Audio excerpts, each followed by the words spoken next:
Could I get a motion for the approval of the regular minutes of the April 13th meeting? Second. It's been moved and second. Are there any corrections to the minutes? Hearing none, all in favor? Aye.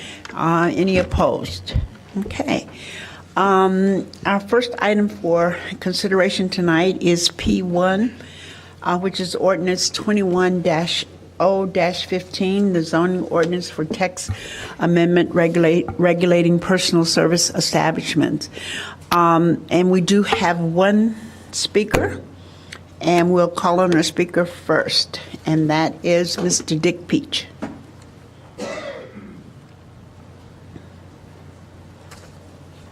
Good evening. My name is Dick Peach. I reside at 1414 Greenleaf in Evanston. I'm here tonight as the head of the Government Affairs Committee for the Evanston Chamber of Commerce. I'm hoping that you all received our little packet in your emails. We sent it out late today or by midday. We were running on a rather tight schedule because of the late information we got that this was even going to happen. We only had like 5 or 6 days to pull this all together.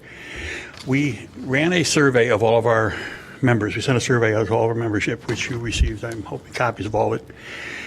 We got over a little bit than a 10% response within 24 hours, which was pretty good. The overall response was not in favor of the ordinance. They were a little nervous about things, and we talked about some of the things in the piece we sent you. First, we'd like to thank the Plan Commission and the city for giving us a chance to provide feedback on this. This is really of importance to the economic interest for our community. We surveyed it, our members, and we asked on their level of support that the level of support was 4-1 against it. So it was pretty adamant that the business community was not really in favor of this going on. The recommendations they had were interesting. They had some questions about what was going on here. There was a lot of things that seemed awfully vague to the business community. First thing they asked was, why are we even doing this? There seemed to be a lack of evidence to support a conclusion that there is even a problem here that we're trying to solve. Needless to say, the business community is in major favor of letting the market take care of itself. That if the market forces are such that 4 beauty salons, 3 nail salons, and a barbershop all can coexist in a couple of block area, must be a need. They're all doing okay. They're not folding their doors. It'd be different if they were closing down and we had vacant storefronts because of that, but we don't seem to have that. The other side of it that concerned us was this was all talking about limiting the number of certain businesses in a given area, but there wasn't a whole lot of conversation, or at least mentioned in the paperwork we saw, about the other side that, okay, if we don't do that, how do we fill those spots? What kind of positive things are we doing for the business community? What kind of positive things are we doing to fill those vacancies? Because obviously they're filling spots that are vacant. These storefronts are going vacant. Somebody's looking to fill them. And what do we tell the landlords who are trying to fill these spots? That I know everyone has told us that getting a special use permit's a piece of cake. Well, okay, I'll buy that. I've been around the city an awfully long time. I don't necessarily think that's necessarily the case, but I'll take it for what it's worth. The other couple of things we talked about, it's awfully vague. The term non-professional is used in here, and I would really love to see someone define non-professional for me. We have barbers that take an 8-hour test to get licensed by the state. Hair salons, beauty salon people, even the nail people have to take tests to get certified. I don't know what more you need to be called a professional. There are a lot of people who are called professionals who can't begin to put that on their resumes. So I think we have to be careful when we toss that term around about being non-professional and non-medical. I found it interesting that they mentioned tattoo parlors. I didn't think we allowed those in the city of Evanston. What? Tattoo parlors. I don't think we allow them, right? No, okay. Well, I'm just telling you what was on the, it says here, includes hair salons, barbershops, beauty salons, tattoo and or body piercing. So, and the other question that came up too was, and we'll just give you a scenario. I own a nail salon in the middle of a block. 2 doors down is a barber shop. My landlord turns out to be a real horse's patoot, and I got to get out. He's killing me with the rent. I found a shop that's directly across the street. Am I suddenly finding myself in a special use permit? Or am I going to be allowed to stay grandfathered in because I've been in the neighborhood 15 years? I think there's just an awful lot of questions here. This needs to be looked at a little more closely and not just rushed into a quick piece into coming to council and right away into action. I think we need to talk about this and give some thought to what we're doing here. Thank you. Thank you. That is the only speaker that I have signed up. Was there anyone else who wanted to speak on P1? Make sure of that. Okay, all right. I see no lights. Any comments? Any? Alderman Wilson? I guess along the lines of what Mr. Peach was suggesting, I'm not sure why we're doing this. I haven't heard any complaints from any of the businesses, and I'm at a bit of a loss. Alderman Rainey. This isn't mine, just so you know. I didn't look at you I when didn't even know that this was being discussed until I accidentally read a Plan Commission minutes. But I can tell you that in my ward in the past, and I know this is probably an argument for the market will resolve this, I had 3, 4, 5 in a block, you know, and the problem isn't that there's too much activity. The problem is that there isn't any activity. You know, maybe one will be popular, so people will go there, but otherwise, I have found that in the south end of town, too many nail salons and hair salons don't create any traffic. If they were very, very busy, I'd be thrilled, but they're not. But I don't have a proliferation at the moment, other than one owner has decided he needs 2 nail stores next to each other. But I'm not sure where this came from, and I agree with Dick Peach on this professional reference. I mean, that's sort of unnecessary, I think. You know, I mean, we know who they mean, professionals or lawyers and accountants, and Right. hair salons are not, but I'm just not sure that that needs to be stated. Okay. One of the problems that I do have with nail salons and hair salons, and I've talked to Alderman Holmes about this, and we have a great disagreement, and that is, I don't see any reason why a nail salon or hair salon or a massage parlor, which I also have in my ward, needs to be open all night long. I just don't get that. And I don't care if you work 3 shifts. You can fit it in sometime during, you know, early evening hours at least. Because what happens in many of those is they are used for parties, and I don't need any more midnight parties. Director Munzer. Thank you, Madam Chair, members of the committee. I just want to point out in reference to the definition for personal service establishment, it's been revised. I believe there was an earlier version that the speaker was referencing, but the reference to it being non-professional has been removed. Oh, good. It's defined as an establishment offering personal, non-medical services. Good. Such uses include hair salons, barbershop, beauty shops, and tanning salons. So that reference was omitted. And also, if I may just clarify too, there is in your packet a map of the city. It's broken down by neighborhood that does show the clusters of these types of businesses. Alderman Rainey. Well, one thing is nothing is being denied here. I mean, it's not that they're illegal, and in fact, if they're not 500, if they're more than 500 feet, then they're a permitted use, correct? And so, I mean, one of the arguments I would make in favor of this is we have many, many, many special uses in this town.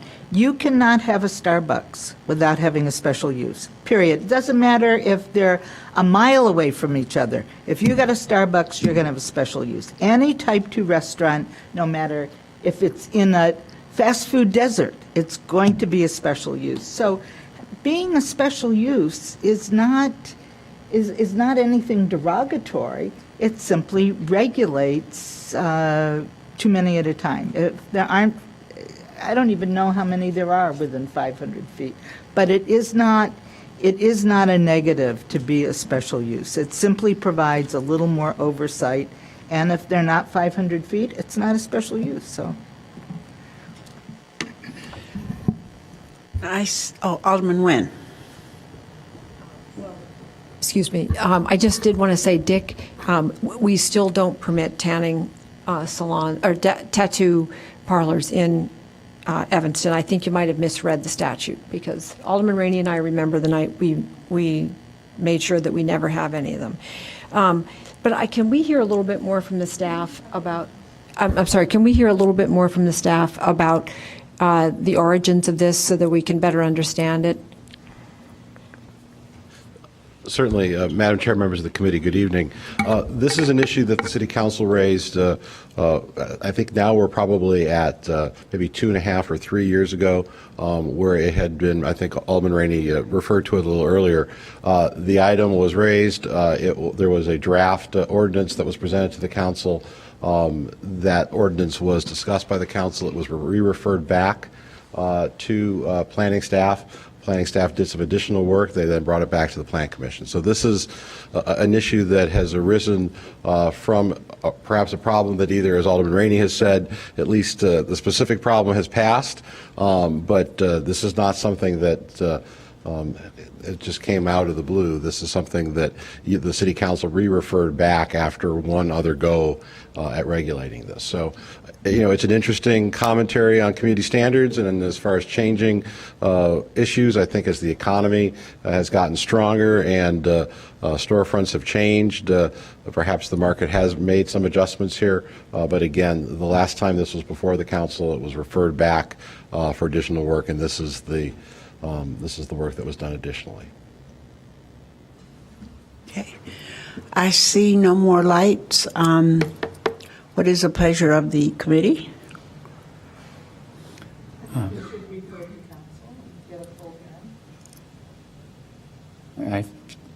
I feel like we shouldn't bother.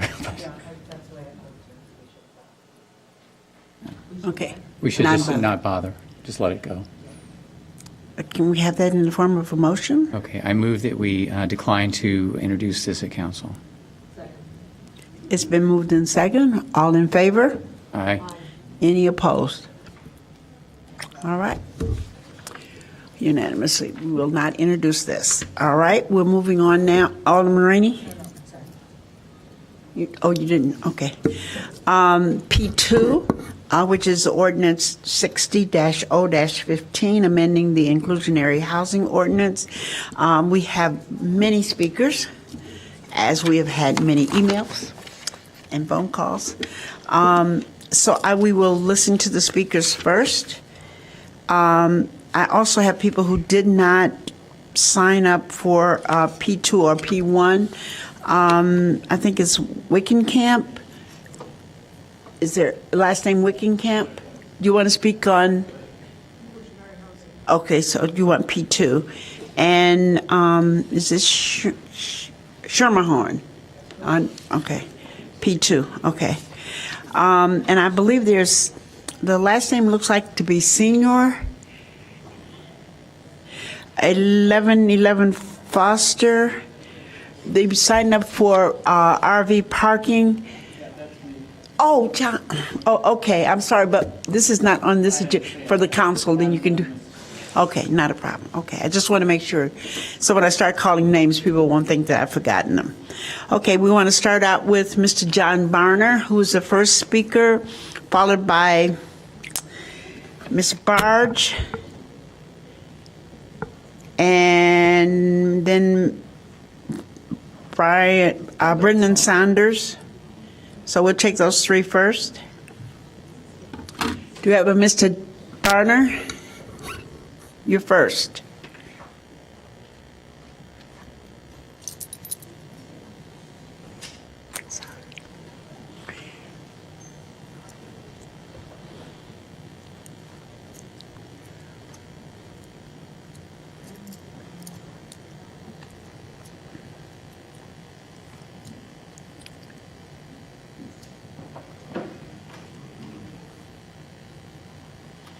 Good evening.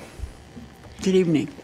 I'm here in regards to the age-friendly housing proposal or information that has been taken in regards to that proposal.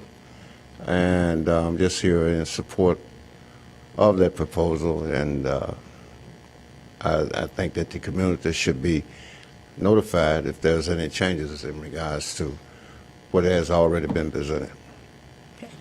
Thank you. Thank you. Ms. Barge?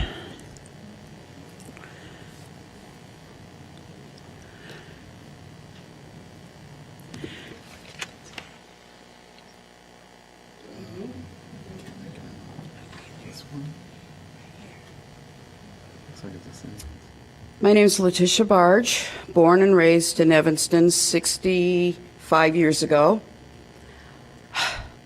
My parents initially integrated neighborhoods that were closed to African Americans, Jews, and others, other ethnic groups. My concern is inclusionary housing. What is the definition? I thought inclusionary meant including everyone. And I just need an understanding what this means, because to me inclusionary housing should enhance the diversity of Evanston. And what I've seen, I worked here at the city, left Evanston, moved away. I'm retired now, so I came back home. But I'm still seeing the same issues with housing other than Foster Court, which is good, but it's still on the west side. That's the only new housing I've really seen on the west side of Evanston. Inclusionary housing, the way it's set up in the ordinance, correct me if I'm wrong, that there are set-aside units, but what good is having a set-aside unit if the developers are willing to pay the fine instead of include people in those units? And then I'm constantly, every time I look around, there's another high-rise going up. And I know that every one of these units in these high-rises in Evanston are not occupied. There should not be a housing issue in Evanston with all of the building of the high-rises over the years. I understand the need for the high-rises because we're landlocked. We need real estate taxes. But if we're going to talk inclusionary, let's keep it real and include everyone. I feel personally that the Foster Court monies would have been better spent on this inclusionary program. That's my personal opinion. But if we're going to enhance housing and include people, we need to hold the developers to the line. Don't come in and say, oh yeah, we're going to build this high rise and we're going to include, and then instead of including people, they're fined, and they would prefer to pay the fine than include. If you're going to amend this, amend it right. Do the right thing. Include. Because what they're doing now is definitely excluding people. If I don't have to pay the fine, and if I can afford to pay the fine to keep people out, I'm going to keep on doing I'm going to keep on doing it. We need to hold them accountable. And if I'm wrong about what inclusionary housing is in Evanston, I'm willing for you to define it for me so that I know, because people are concerned, they're talking about it, and they want to know, what are you, our council that we put into office, we voted you in here for our best interests. Just let us know what inclusionary means in the city of Evanston. Thank you. Thank you. Ms. Barju, when you said the Foster Court, I'm assuming you mean Emerson Square, is that correct? That's what it is. Yeah, Okay, all right. Just want to be clear, make sure people understood what you were talking about. Thank you. Mr. Saunders? Good evening. My name is Brendan Saunders. I'm Director of Advocacy and Organizing at Open Communities.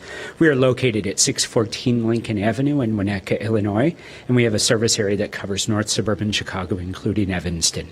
The mission of Open Communities is to educate, advocate, and organize for just and inclusive communities in north suburban Chicago. Open Communities is a small nonprofit that provides fair and affordable housing advocacy services, mortgage counseling, foreclosure counseling, home sharing, fair housing, and practical advice to landlords and tenants. Open Communities has also designed the Welcome Movement, which is designed to create an outlet for people to come together and express their support for positive ordinances and positive developments that increase diversity and inclusiveness of communities throughout north suburban Chicago. Tonight, there is an overwhelming majority of support for the passage of the affordable housing amendments to the inclusionary housing ordinance. Many residents came out and chose not to speak, so we would not repeat ourselves over and over, but I'd like to acknowledge the residents who came out and thank them. I'd like to thank the members of City Council for taking the first steps to address one of the biggest issues in Evanston, the lack of affordable housing, not only here, but throughout the nation. This is a big issue. The most common call that I receive every day is asking for affordable housing. Can you find me affordable housing? Where do I find affordable housing? Often those calls come from either residents of Evanston or employees who work in Evanston. I encourage the council to work with staff and stakeholders to make this ordinance stronger. It's a great start, but there is more to it that can be done. The proposed amendments are great, but what we want to do is a carrot and stick approach. Right now, it can be punitive for developers. What I would like to see is add some bonuses for developers to incentivize development. Put in density bonuses. If you are going to create with inclusionary housing, we'll give you extra units, but those units need to be affordable. Look at the parking restrictions. I'm not going to go into the specifics of that, but ways of easing parking restrictions that can raise the cost of housing. Create tools specifically to create housing for people with disabilities. It's a big issue here in Evanston and across the nation. So make sure that there are tools in there for that. Make sure there are tools within the ordinance to create equitable spread of the affordable housing units throughout Evanston so they don't become concentrated in one area. And also tools that make sure that transit-oriented development is a focus of this ordinance. It's a critical issue. We know that transit-oriented development provides affordable housing, but it is still out of range for many of the workers and residents of Evanston. The proposed amendment takes a strong step and will help make Evanston an even greater place to live. These changes will help bring jobs into the community, bring even more diversity, and help fill the void that impacts the whole region. The changes can also be used as a tool to affirmatively further fair housing. This is something that's coming on down the line, and just keep that in your mind. A broad group of residents and employees in Evanston, from municipal workers, bank tellers, preschool teachers, social workers, service workers, and many other members of the local communities will be helped by this ordinance. Evanston has seen a drop in the number of affordable housing units from 2000 to 2014. And this ordinance can help create more of that. But I ask you to look at this and make this a model ordinance across the nation. Evanston is a model community. We can make this a model ordinance. And Open Communities is offering here to provide technical assistance, to bring in collaborators for that technical assistance and help with drafting the ordinance and making sure that it both creates affordable units, creates equity, and is inclusive of all people. Thank you. Thank you. Next is Reverend Bullock, Ms. Wickenkamp, and Mr. Handler, and then Mr. Schermerhorn. In that order. Thank you. Thank you. My name is Deborah Bullock. I'm the priest of St. Mark's Episcopal Church at 1509 Ridge Avenue here in Evanston. And I'm also a board member of Interfaith Action of Evanston, an organization made up of more than 40 faith communities acting and advocating in the interest of our homeless and hungry neighbors. I'm here this evening to speak in support of the amendments to the inclusionary housing ordinance. In conversations I've had with colleagues and business leaders throughout the city of Evanston, the greatest asset of this community that is raised up is our diversity, both racially and socioeconomically. And with the growing development trends focusing on luxury rental housing, Evanston stands to lose the very asset we claim to value most. Adopting the proposed amendments to the inclusionary housing ordinance does not do enough, but will do much more than the existing ordinance to capture many available housing units, to ensure that they are affordable, and to ensure that the rich diversity of this city will continue. And so I urge you to take action tonight on this important ordinance. Thank you. Thank you.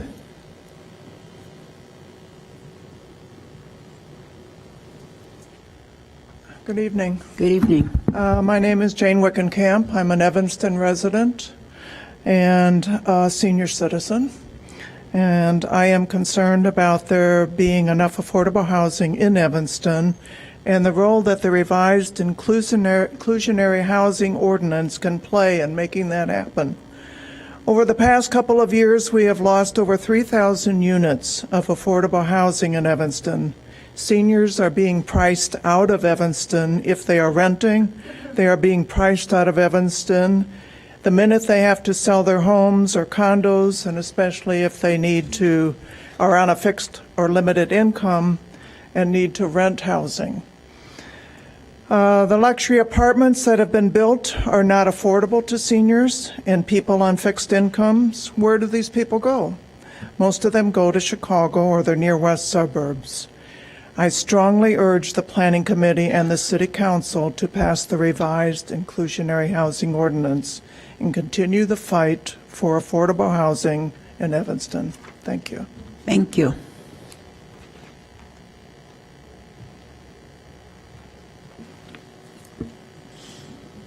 Hello, Howard Handler. I'm with the North Shore Barrington Association of Realtors. More than 500 realtors live and/or office here in Evanston. Economic professors Benjamin Powell and Edward Stringham state inclusionary zoning should only be enacted if the goal is to make housing more expensive and decrease the quantity of new housing. Many other economists echo that sentiment. We are here to ask you not to make Evanston more expensive and not to hinder its economic growth. Affordable housing is a worthwhile effort, but this very narrow approach in this ordinance will adversely affect the community, not improve upon it. The ordinance seeks to financially penalize those already providing the city's most affordable housing, multi-unit developments. The question must be asked why these developments should bear the burden of providing affordable housing when the rest of the community does not have to contribute a dime.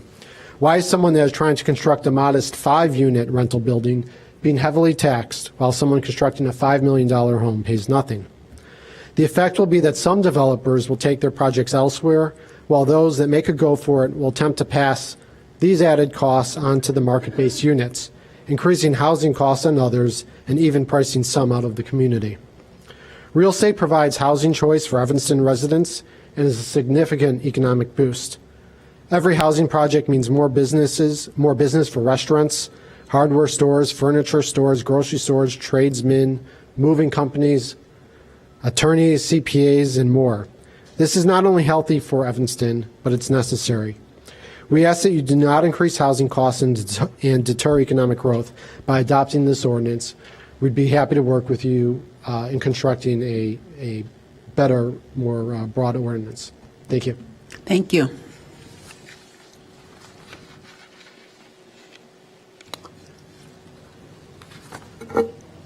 Mr. Oh, here he is. There you are.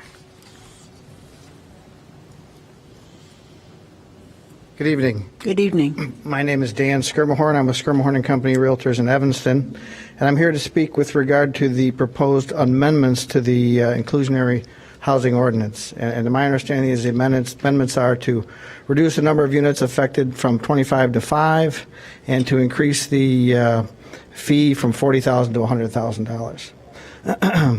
I sent an email out to the council, but it was quite late in the day, so I thought I would just read that in case there were those who didn't have a chance to see that before they came to the meeting this evening. I'm asking you to consider the ongoing impact of the proposal to change the inclusionary housing ordinance in the way that is proposed by these amendments in the agenda this evening. Changing the threshold from 25 units to 5 units, in my opinion, will have a negative effect on the ability to attract small, condominium properties to be built in Evanston, and will keep existing small rental buildings from being updated and renovated. The incremental cost of renovation and upgrading smaller properties is an issue that many do not consider when looking at ordinances like this one. I think everyone would agree that smaller buildings constructed as infill developments are very attractive to the cohesive transition from larger multifamily properties to single-family home areas, or as a transition between commercial and residential areas. I can give you 3 examples within blocks of our office of the impact of the larger per-unit cost of construction and maintenance on smaller properties and their impact over the last 5 to 8 years and the final outcome today. 2935 Central Street is a 10-unit residential and 3-unit commercial condominium. 2536 McDaniel, a 6-unit residential property, and 2500 Green Bay Road, 12 residential units. All built in the last 10 years, all suffered greatly during the economic downturn because of the disproportionately high cost of development on a per-unit basis. 2 of these properties had to revert to being rental in order to get finished. Only 2935 Central was sold out as originally planned as condominiums.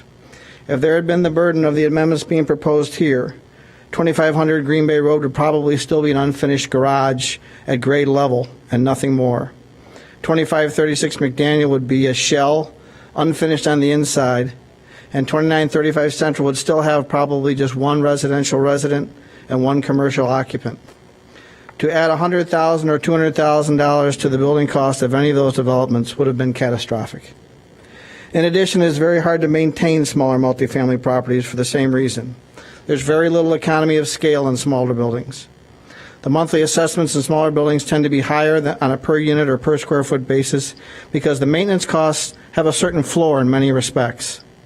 While an affordable purchase price may give entry to buyers who might not otherwise be able to afford such a unit, the assessments could easily be out of sync in proportion to the cost of entry.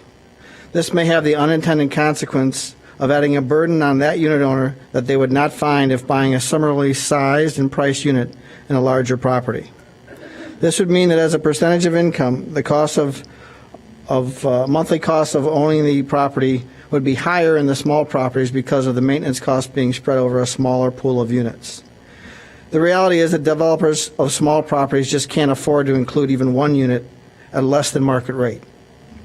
In the past 30-plus years of working with the operation and management of multifamily apartment buildings and condominium properties, I can confirm that the smaller the building, the harder the job of striking a balance between cost of upkeep and improvement and maintaining a competitive rent or assessment in the marketplace. When you get over 20 to 25 units, begin to see economies of scale that help with the cost of repairs and maintenance and improvements. The amendments being considered here will simply push developers to pass over small buildings. It will also keep smaller existing properties from being upgraded due to the additional cost of doing so. In general, I think we want to encourage the upgrade of the available housing stock in Evanston. These additional burdens will drive the cost of conversion or development up, which will have the effect of making housing less affordable or at least creating a larger gap between affordable and market rate housing. I don't think that's what's intended. Evanston's charm is made up of the diversity of the community, not only in terms of its residents, but also in the makeup of its housing stock. It would be sad to see the smaller multifamily properties decline in condition and number because of an increased financial burden of upgrading, improving, or replacing those smaller properties. Unfortunately, the impact of the smaller properties will be much greater than on those of larger counterparts if this amendment is passed by the Planning and Development Committee or the City Council. Thank you very much. Thank you. That's our last speaker. Just want to remind the committee that with the absence of Alderman Tindem and Alderman Grover, Alderman Tindem being on the Housing Commission, Commission, Homeless Housing and Homeless Commission. I think it's important that they be a part of this discussion tonight that we were to have. I know we had this recommendation before us, I think almost a year ago, I believe it was. Last summer. And at that time, I had established a committee, which we didn't do at that time, and then it came back again when we began discussion on the 1571 Maple building. I think that in lieu of them not being here tonight, that we should hold this and come back maybe at the next meeting. That would be my recommendation. Alderman Rainey? Well, I think that's a good idea, but in the meantime, could we offer questions to be answered by staff? in the meantime? Absolutely. Absolutely. You had. So anyone that has any, would you put those forth now? I do. All right, go ahead, Alderman Rainey. Mr. Munzer, could you tell us how many projects are in the pipeline right now that would qualify for this application were this to pass? Alderman Rainey, I can think of two that are, that we have been talking to developers about, more larger scale multifamily projects. Could you tell us the size? I don't want to know who it is, but the size of those? One is, I believe, about 110 units, and the other one is 200 units plus. But again, one has applied for a zoning analysis, so it's more in the public realm. The other one is initial conversations. Okay. And are those condos or rentals? Rentals. They're rentals, they're both rentals. Okay. There were comments made tonight that in the last few years, we've lost 3,000 units of affordable housing. I would like that documented, because I need to know that. If that's the case, that's of concern to me. There were references to the fact that luxury buildings have been built in conjunction with that statement. And in my memory, I think very few of the big fancy buildings have been built on properties that resulted in the demolition of multifamily buildings. I'm not certain. There might be a few, but for the most part, those buildings weren't built where there were other housing units. Also, just a confirmation of how we're determining that the number of affordable housing units has declined in the last few years. Based on, how was that accounted for? Because during that time that everybody's talking about, there were affordable housing units added to the housing stock through NSP2. I know in my ward, 100 units, I think in Alderman Holmes, another 100 units, and then Emerson Square. How many units are there, Alderman Holmes? 32? 32. Total,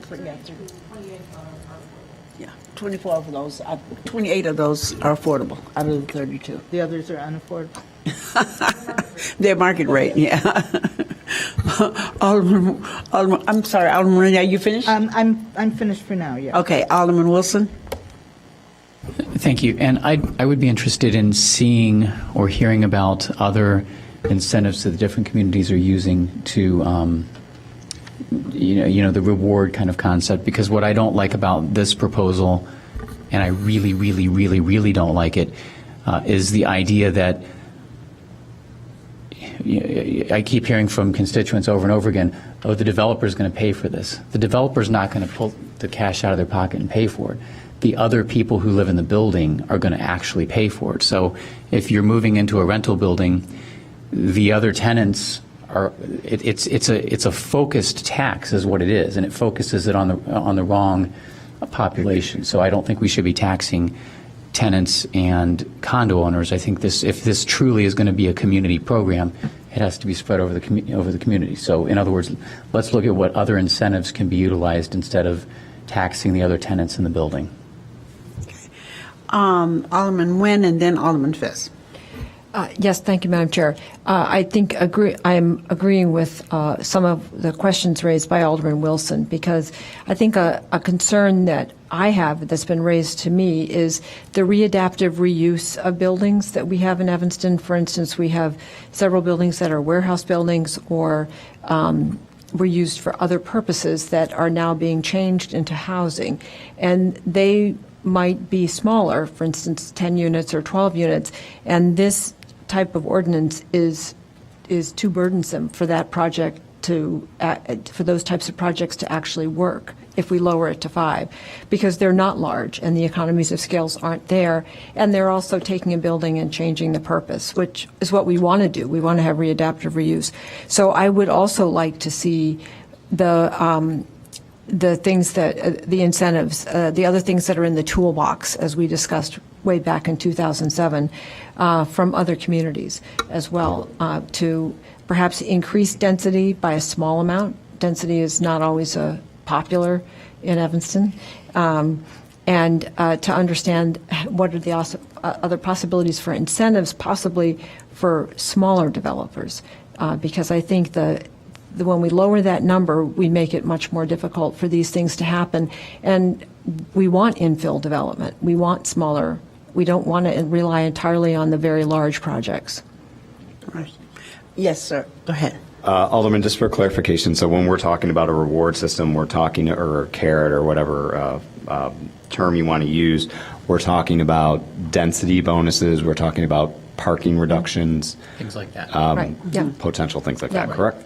Right. Got it. Right. Alderman Fisk. Thank you, Madam Chair. Well, I am concerned about the incentives. They've been hot button issues for a long time, and I think that's a good reason for us to keep this in committee to discuss when all the members can be present. Otherwise, I agree with all of the comments that my colleagues have made. My initial question was the one that Ann Rainey raised, and that is, where are these 3,000 units that we have supposedly lost? Because I don't know where they are. So that will be coming as information from staff by our next meeting. Correct. There is a reference in the memo as to where we get that data, but we'll flush that out more. Right. Thanks. Alderman Rainey. Yes. Here's a question for, I think this is, this ordinance is, if I had to vote on this tonight, I would have to vote against it. I find it just too subjective and too unrealistic. What will we do if we pass this ordinance and no new projects are built? Then we won't have any new affordable housing. It seems to me that we would want to pass something that would make it a bit attractive to provide some affordable housing. And I'm not going to vote for excusing permit fees. I'm just not going to do that, because that is a very substantial part of our general fund, and I want every penny we can get our hands on for that. I just am just really surprised that this is so intense and harsh, and I can't see it passing, but I could be wrong.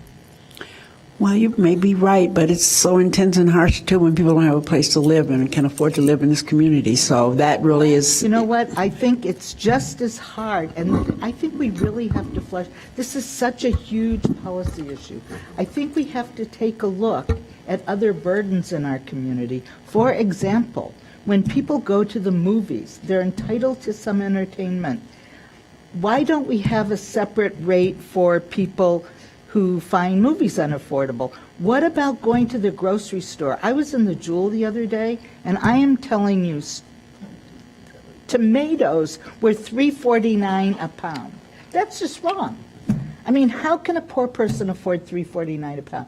So the point is, the entire burden so that people will have additional disposable income is being placed on people who provide the very housing that we're saying everybody's entitled to, and they are. People are entitled to affordable housing. But I'm just not sure who has to pay for that. I had one other question for staff before I lose it. I don't know a whole lot about financing, and I've tried to think this through, and I can't do it on my own, so I need help. What is the effect of securing financing for, let's say, a 50-unit building or I'll give you a range. A building of 6 units, a building of 50 units or 24 units. What is the effect these regulations would have on financing? I think there will be an issue unless, as we've said, the rents are going to be jacked up so high for the balance of the tenants that, I don't think a bank's going to believe it. So I think there's going to be an effect of financing. So I'd like, just make it really simple. Alderman Nguyen. I'm looking at the chart that the staff provided that has the comparisons of the other communities. And in particular, because I've been in a discussion with someone about Highland Park, I'd like to know, and I know I remember when Highland Park passed this, can we get information about what if it's possible to understand what the effect has been in Highland Park of this? Now, I noticed they do provide some density bonuses, but I would also like to understand what's happened there, if there can be some type of comparison and analysis during the recession. But that's really important to me. We do have context there, and I know we've had conversations with them about the impact or lack thereof that their ordinance has had, so we'll include it. Okay, thank you. And let's see, what's the other community here? No, just Highland Park is the one I would like to know about. And could I add to that, Alderman Holmes? Go ahead. In Highland Park, and I just love it when this is used as a comparison, the number of units of any kind that have been created in the last 2 or 3, whatever period we're talking about, versus the number of affordable units that have been created. Something that provides a complete picture. Right. Yes. All right. I see no more lights. Director Munzer, do you have enough clear instructions? And I'm not sure this will be at the next meeting. No, and I was going to to say, I don't think this ask is. for a reprieve from the next meeting if we could. I would agree. I These are all think very it's too good much questions. for a next meeting. If I may suggest if we could bring it to the first June meeting, that will give us a month to do research. Yeah, I think that would be fine. Thank you. That will give us time to do that. And, again, for those who, and I don't have the statistics, but I do know, I get calls all the time of people looking for affordable units, and I'm so happy that the lady spoke about the seniors. I've been talking about the seniors in terms of we need more senior housing, affordable senior housing in the community, and we've just got to keep working for that. When we talk about diversity, and we have to remember we want to keep as many people in our community as want to stay. And there are people who, Ms. Bard says she's born and raised, and if you want to stay in Evanston, you want to be able to do that, and we have to have enough affordable units for different age groups, especially, and I'm really concerned about seniors now because I'm a senior citizen as well, and I may need one of those units. But anyway, for that, and also our young people who want to stay in the community and just can't afford to.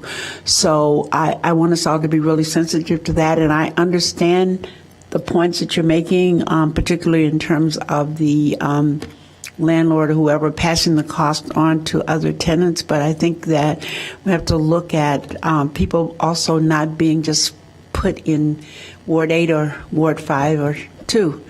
So we'd like to see some of that spread around. Alderman Rainey. Well, I think one of the things that we've not really got into, but Mayor Morton was always supporting, was that Evanston establish housing authority. And I think the way we could do that is we levy a special tax on all the people of Evanston based on some formula that they contribute to it. That's a possibility. That would spread the burden to everybody. That's a possibility. So we need to look into all of that. So we will bring this back to our first meeting in June. Keep that on your calendars, those of you who are all in support or not in support, but make sure that's the next time we'll discuss it. And at that time, we'll have additional information from our staff. That is all of our agenda. Is there a motion for adjournment?